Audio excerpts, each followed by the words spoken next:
Permata TV YouTube Indonesia dengan bangga mempersembahkan sebuah storytelling kekinian abad ini, diangkat dari karya besar Esa Mintarja yang sangat populer di masanya, berlatar belakang kisah tanah Jawa masa lampau, tepatnya di penghujung kejayaan kerajaan tanah Jawa, dengan judul Kisah Api di Bukit Menoreh.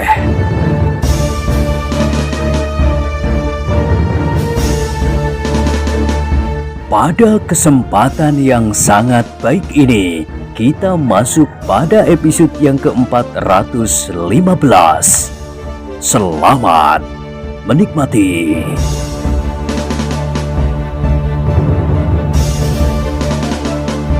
Pada episode sebelumnya telah diceritakan, demikianlah kehadiran Sutowijoyo di medan peperangan itu memberikan banyak pengaruh bagi orang-orangnya. Para pengawal yang harus berjuang mati-matian bukan saja mempertahankan dirinya sendiri, tetapi kadang-kadang harus juga melindungi anak buahnya itu menjadi sedikit lapang. Lawan-lawannya menjadi agak bingung dan memecah perhatian di antara mereka. Tetapi Kiai Damar dan Kiai Telapak Jalak pun tidak tinggal diam di tempatnya.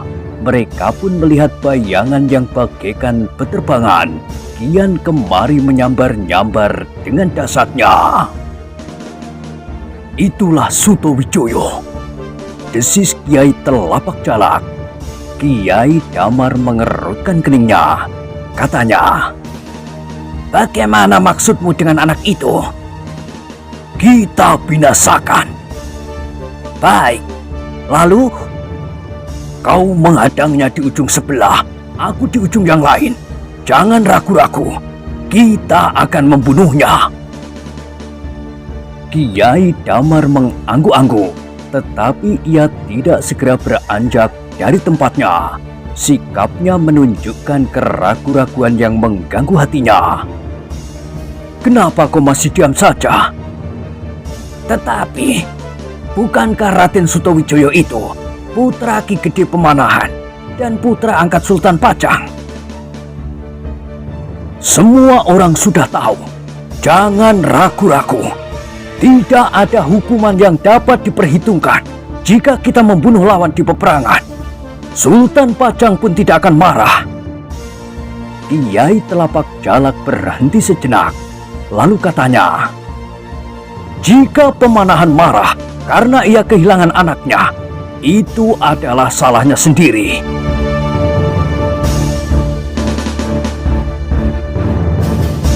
Kiai Damar mengangguk-anggukkan kepalanya, namun kemudian ia berkata, "Berhati-hatilah terhadap orang bercambuk atau orang yang berada di pihaknya, bersenjata jenis lentur pula, bahkan rantai." Kiai Telapak Jalak menggeram. Seperti anak-anak yang pergi mencari kayu di hutan, pesan ayah bundanya berkepanjangan. "Aku hanya memperingatkanmu. Aku sudah mengalaminya." "Terima kasih. Sekarang kau pergi ke ujung sebelah, aku di ujung yang lain." Sutowijoyo berada di antara kedua ujung itu sambil membuat lawan-lawannya menjadi bingung. "Kita akan menghentikannya." Kiai Damar dan Kiai Telapak Jalak pun segera berpisah. Mereka pergi ke kedua ujung yang berlawanan. Namun mereka tidak sekedar pergi ke ujung. Di sepanjang langkahnya, mereka pun mencoba untuk menggetarkan dada pasukan lawannya. Namun Kiai Gringsing dan Ki Sumangkar pun tidak lengah. Mereka pun segera melihat keadaan medan yang seakan-akan terguncang. Sejenak mereka melihat pengaruh Sutowijoyo, namun sejenak kemudian seperti didorong oleh gelombang pasang, pasukan yang mempertahankan barak itu terdesak. "Dah, itulah dia," desis Kiai Gringsing ketika ia melihat Kiai Damar. "Agaknya orang itu mencarimu."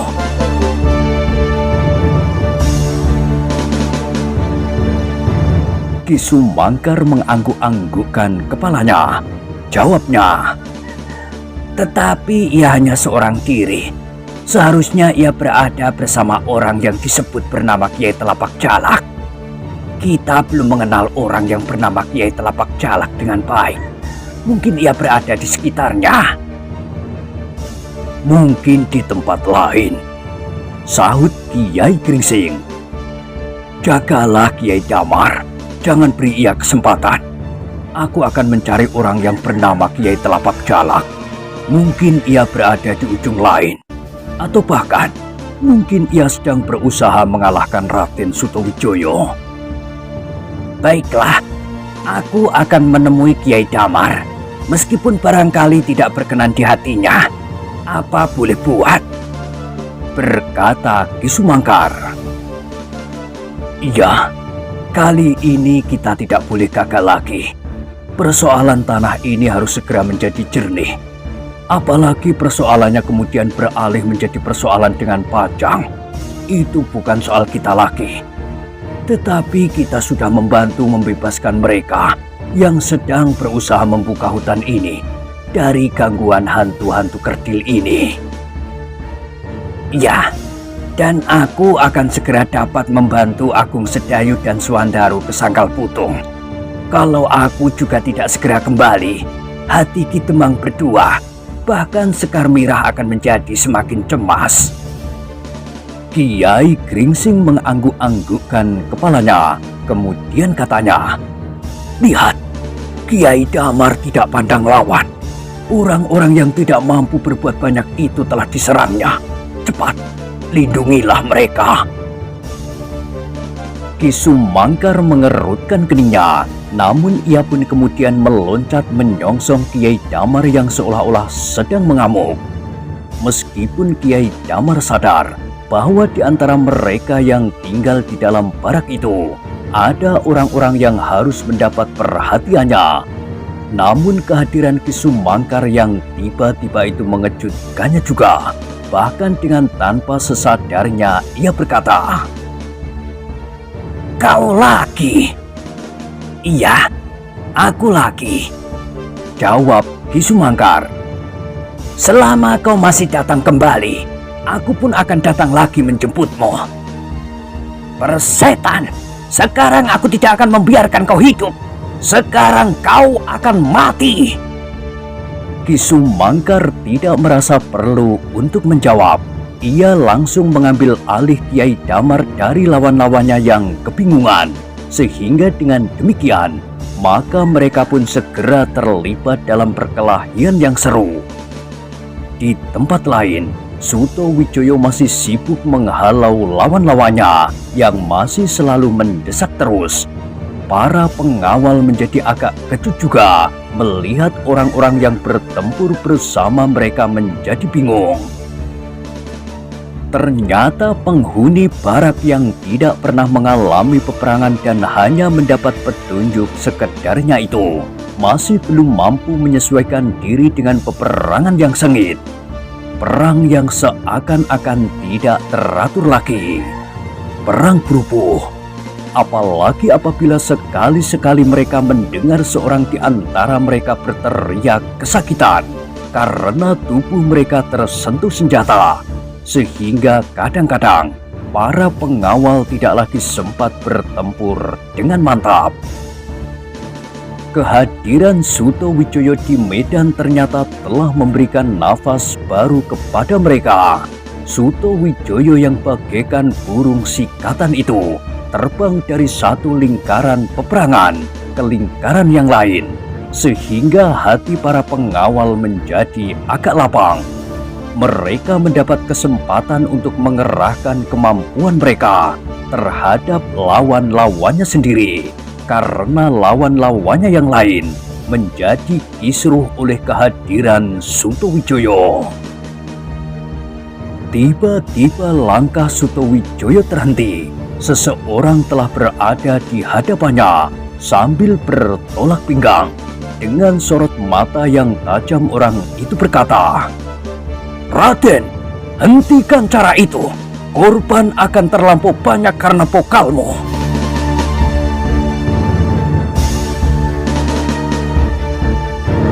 Suto Wijoyo tertegun sejenak diamatinya orang yang berdiri bertolak pinggang di hadapannya itu. Dan sebelum ia bertanya, maka orang itu telah mendahulunya. Akulah yang disebut Kiai Telapak Jalak. Suto Wijoyo mengerutkan keningnya. Dipandanginya sejenak orang yang menyebut dirinya Kiai Telapak Jalak itu. Agaknya orang itu terlampau yakin akan dirinya.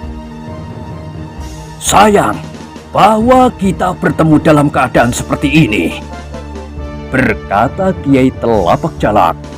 Suto Wijoyo mengangguk-anggukkan kepalanya. Katanya, "Ya, sayang sekali.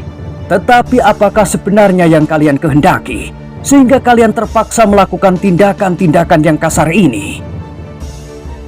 Pertanyaanmu terlampau sederhana. Sebagai seorang yang bercita-cita membuka sebuah hutan sebesar hutan Mentauk ini, kau seharusnya sudah dapat menjawab pertanyaanmu sendiri. Oh, begitu.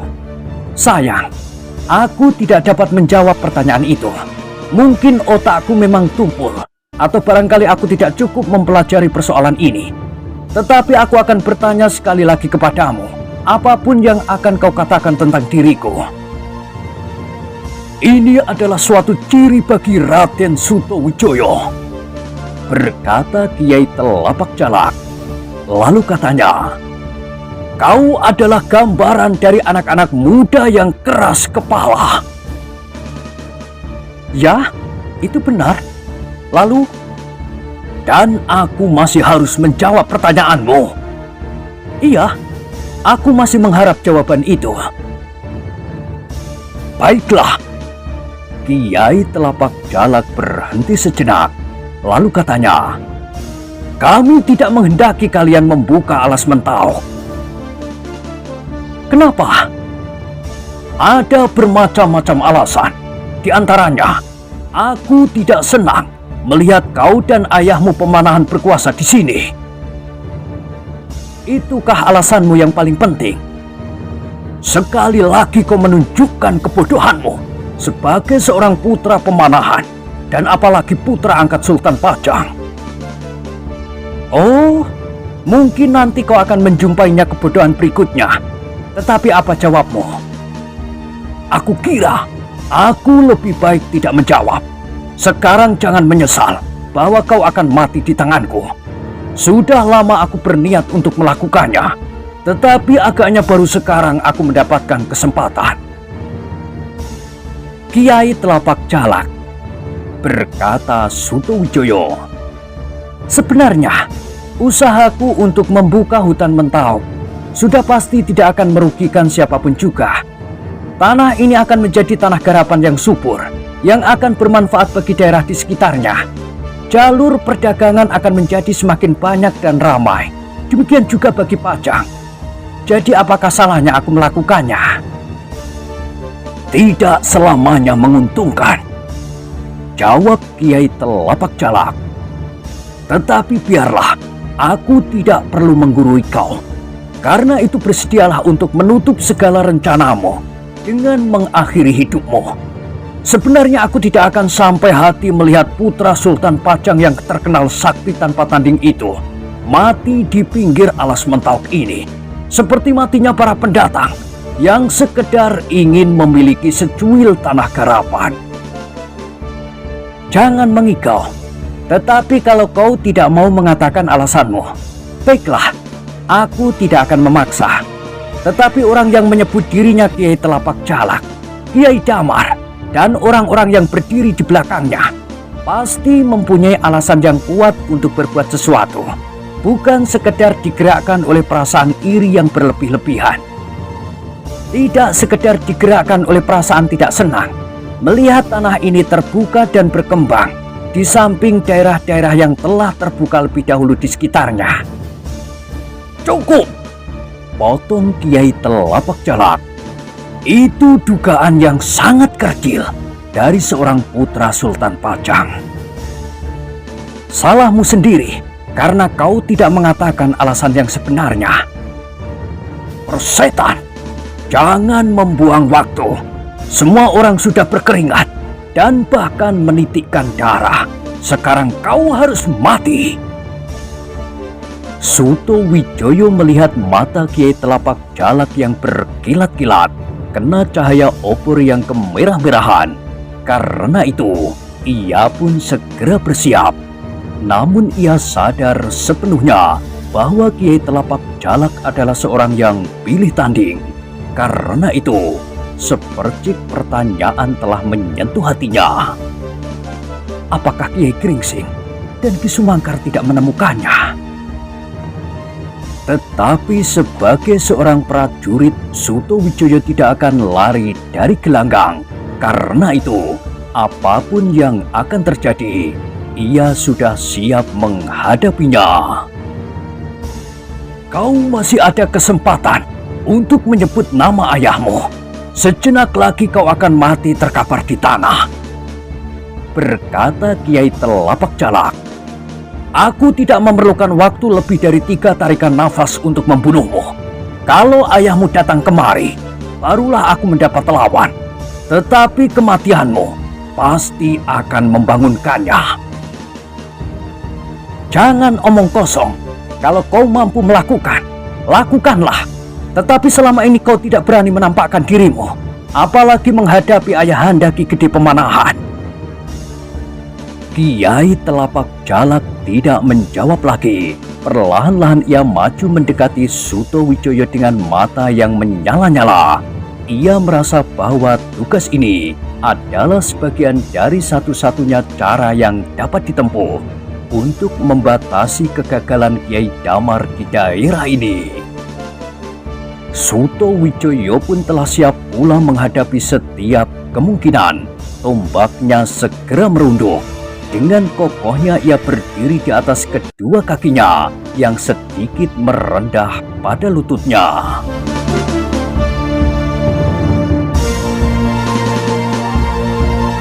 Sementara itu, di sekitarnya, pertempuran masih berlangsung dengan dahsyatnya. Para pengawalnya telah berjuang mati-matian untuk tetap dapat bertahan. Sejenak Kiai Telapak Jalak memandang arena yang remang-remang.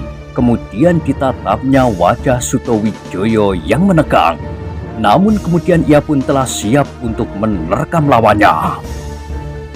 Raden, berkata Kiai Telapak Jalak kemudian, kalau aku tidak berhasil membunuh Raden Suto Wijoyo dalam 3 tarikan nafas, maka aku akan berlutut dan menyembah di bawah kakimu. Aku akan menyerahkan leherku untuk dipancung atau digantung sama sekali. Suto Wijoyo tidak menyahut. Betapapun tabah hatinya, namun terasa dadanya tergetar juga mendengar ancaman itu. Kiai Telapak Jalak pasti tidak sekedar menakut-nakutinya, tetapi ia pasti merasa mampu untuk melakukannya. Tetapi aku bukan cacing, geram Suto Wijoyo di dalam hatinya, sehingga dalam pada itu ia pun yakin bahwa ia akan dapat menghindar dari ancaman itu. Ia pasti akan dapat bertahan lebih dari 3 tarikan nafas. Nah, Raden, berkata Kiai Telapak Jalak, aku akan segera mulai. Hitungan akan dimulai sejak aku melontarkan seranganku yang pertama. Yang aku yakin bahwa kau tidak akan dapat menghindarkan diri, sehingga aku tidak akan memerlukan waktu lebih panjang lagi. Suto Wijoyo tidak menjawab. Tetapi tombaknya kini telah bergetar di tangannya, siap menerima serangan Kiai Telapak Jalak. Hah, kau sudah gemetar, desis Kiai Telapak Jalak. Suto Wijoyo masih tetap berdiam diri. Seandainya tidak ada sinar obor yang kemerah-merahan, maka wajahnya akan tampak lebih putih dari kapas. Tiba-tiba Suto Wijoyo menggeram. Cepat, lakukan kalau kau mampu. Atau kau hanya sekedar berbicara saja. Atau kau ingin mempengaruhi perasaanku. dengan ancaman dan pengaruh ketidaksabaranku. Ah, kau pandai juga menebak. Sebagian benar, tetapi jangan menyangka bahwa aku tidak akan dapat melakukan apa yang sudah aku katakan.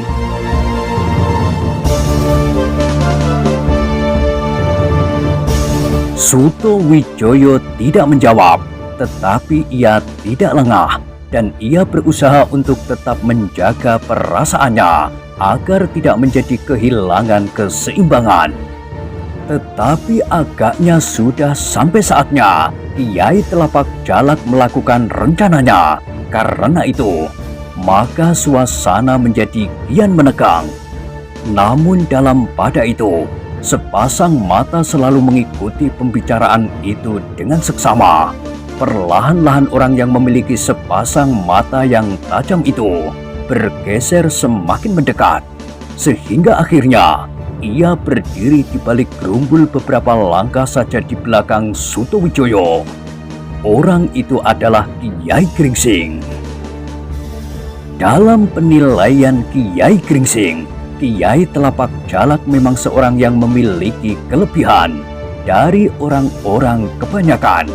Bahkan Kiai Gringsing menganggap bahwa Kiai Telapak Jalak itu memang tidak sekedar membual. Mungkin ia benar-benar dapat melakukan seperti apa yang dikatakannya. Dengan demikian maka Kiai Gringsing tidak akan dapat membiarkan hal itu terjadi. Kalau serangan pertama berarti maut bagi Suto Wijoyo, maka ia tidak akan dapat kesempatan lagi untuk menyelamatkannya.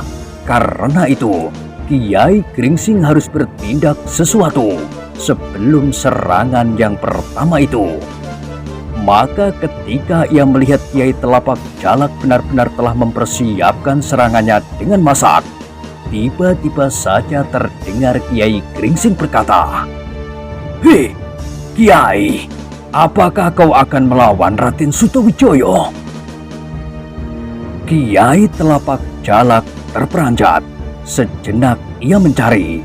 Namun segera diketemukannya Kiai Gringsing yang melangkah dari balik gerumbul mendekati Suto Wijoyo. "Minggir kau!" bentak Kiai Telapak Jalak. "Aku tidak sedang bermain-main." "Aku tahu, tetapi aku minta waktu sedikit. Aku akan berbicara dengan Raden Suto Wijoyo." "Apa yang akan kau katakan?" Kiai Gringsing mengerutkan keningnya tanpa melepaskan kewaspadaan. Ia berkata, "Raden, pasukan yang mempertahankan barak ini agak terdesak. Setiap orang menunggu pertolongan Raden. Karena itu, aku ingin mempersilahkan Raden untuk menolong mereka, agar mereka agak mendapat kesempatan untuk bernafas." "Siapa kau?" bentak Kiai Telapak Jalak. Tetapi Kiai Gringsing tidak menghiraukannya. Katanya, "Silakan, keadaan menjadi semakin genting. Beberapa orang telah terluka. Raden tidak dapat menunggu lebih lama lagi. Aku sudah tidak mampu lagi menolong keadaan. Yang dapat menahan arus serangan itu tidak ada orang lain kecuali Raden sendiri." "Gila kau!" bentak Kiai Telapak Jalak. Sedang Suto Wijoyo agak termangu-mangu sejenak. Namun kemudian ia sadar apa yang dimaksudkan oleh Kiai Gringsing dengan bahasa yang sering dipergunakan oleh orang tua itu. Agaknya Kiai Gringsing mengharap ia meninggalkan lawannya yang berbahaya dan siap untuk mengambil alih persoalan. "Cepatlah Raden, keadaan sudah sangat mendesak." Sejenak Kiai Gringsing terdiam sambil memandang Kiai Telapak Jalak. Kiai Gringsing berkata, "Biarlah aku mengurusi yang seorang ini, tetapi yang banyak orang itu aku serahkan kepada Raden." Suto Wijoyo menarik nafas. Dengan gaya Kiai Gringsing ia menjawab, "Baiklah Kiai, sayang, aku harus meninggalkan lawanku yang seorang ini." "Persetan, jangan lari. Aku mempunyai tugas yang lebih penting. Biarlah pamomongku ini sajalah yang akan melayanimu. Tunggu.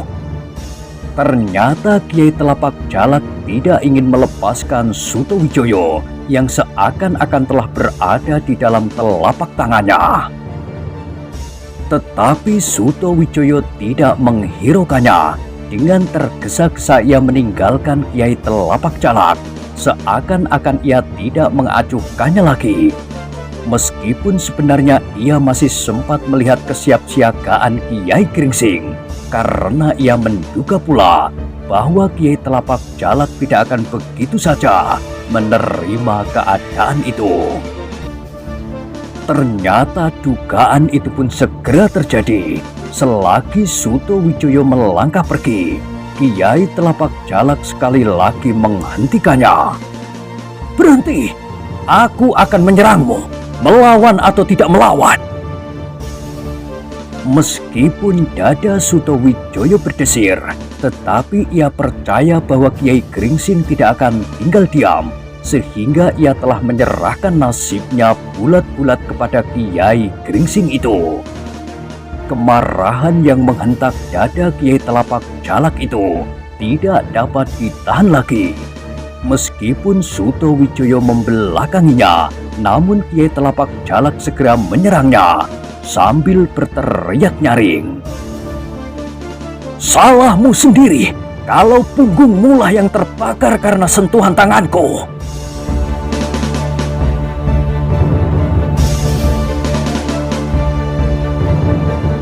Kiai Telapak Jalak sama sekali tidak menunggu jawaban, sedang Sutowijoyo pun sama sekali tidak berpaling, meskipun terasa juga punggungnya meremang.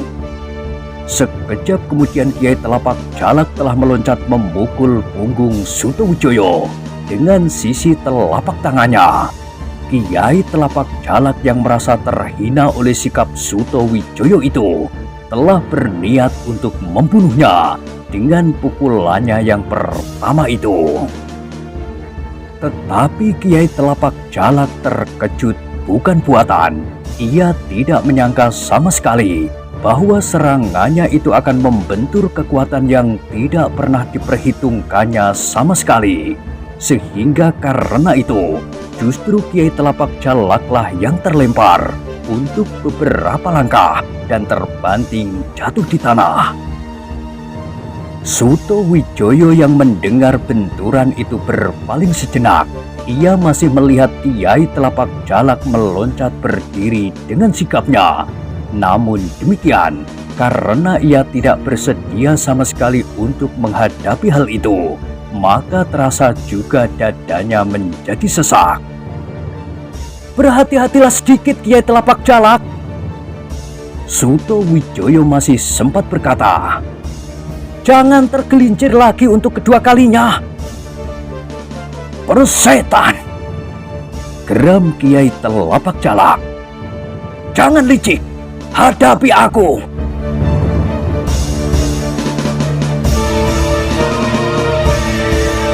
Sutowijoyo tidak menjawab. Ia langsung meninggalkan tempat itu.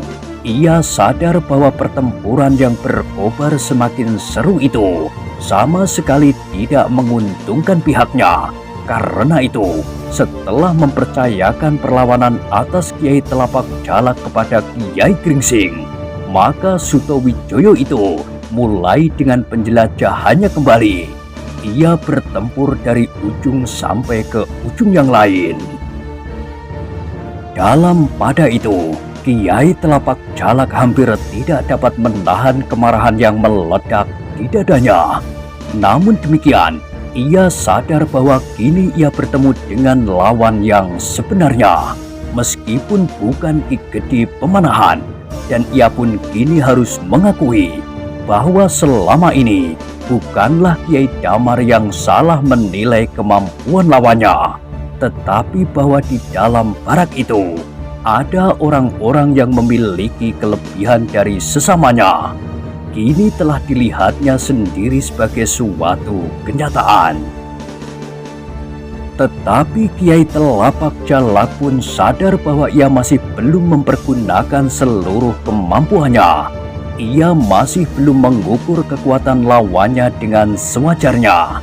Kekuatan yang dilepaskan itu, menurut penilaiannya, sudah cukup kuat untuk mematahkan tulang belakang Sutowijoyo, betapapun anak muda itu telah menempa dirinya. Karena itu, dengan wajah yang merah padam, ia berdiri tegak menghadap Kiai Gringsing sambil berkata, "Siapakah sebenarnya kau?" Kiai Gringsing maju pula selangkah. Dengan nada yang rendah dia berkata, "Namaku Truno Podang." "Persetan, iblis seperti kau pasti mempunyai 1000 nama. Kau sangka aku percaya?" "Tidak, aku memang sudah menduga bahwa kau tidak akan percaya bahwa namaku Truno Podang. Seperti aku juga tidak percaya bahwa namamu Telapak Jalak. Tetapi adalah kebetulan sekali bahwa kita sama-sama meminjam nama jenis burung yang hampir sama, Podang dan Jalak.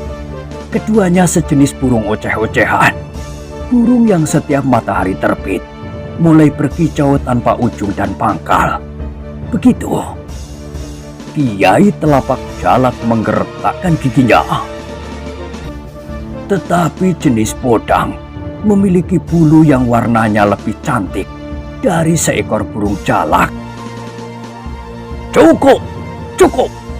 Agaknya di dalam barak ini terdapat juga orang gila seperti kau." "Mungkin, tetapi aku sebenarnya adalah pamomong Raden Sutowijoyo." "Tentu kau yang menyebut dirimu Dandang Wesi. Kenapa aku?" "Kau dan Dandang Wesi sama-sama mengaku menjadi pamomong Sutowijoyo. Tidak mungkin hal itu suatu kebetulan." "Oh, kau keliru. Aku mengenal Kiai Dandang Wesi. Ia adalah pamomong Sutowijoyo di masa kecilnya. Tetapi ia sudah meninggal. Akulah yang kemudian menggantinya." "Jangan kau bohongi aku seperti kau membohongi anak-anak." "Terserahlah kepadamu. Mungkin aku memang memperlakukan kau seperti kanak-kanak." "Diam! Diam kau!" Kiai Telapak Jalak membentak-bentak, tetapi suaranya seakan-akan tenggelam dalam hiruk-pikuk peperangan yang semakin ribut. Di sana-sini terdengar teriakan kemarahan, namun juga jerit kesakitan dan keluhan yang tertahan-tahan. "Kiai Telapak Jalak," berkata Kiai Gringsing kemudian, "sebenarnya aku ingin berbicara sebagai orang tua kepada orang tua. Apakah kau bersedia?" Kiai Telapak Jalak menjadi termangu-mangu sejenak. Ia merasakan suatu perbawa yang telah mempengaruhi perasaannya, sehingga di luar kesadarannya ia menganggukkan kepalanya. "Berbicaralah." Kiai Gringsing menarik nafas dalam-dalam. Dengan sudut matanya ia memandang hiruk-pikuk peperangan. Ia mengharap bahwa kehadiran Raden Sutowijoyo mempunyai banyak pengaruh di medan, sehingga semakin lama ia berbicara dengan Kiai Telapak Jalak, maka kesempatan Raden Sutowijoyo menjadi semakin besar. Kemudian pertempurannya dengan orang ini tidak akan terlampau banyak berpengaruh. Sedangkan Kiai Damar sudah pasti tidak akan dapat mengatasi Ki Sumangkar seperti yang pernah terjadi.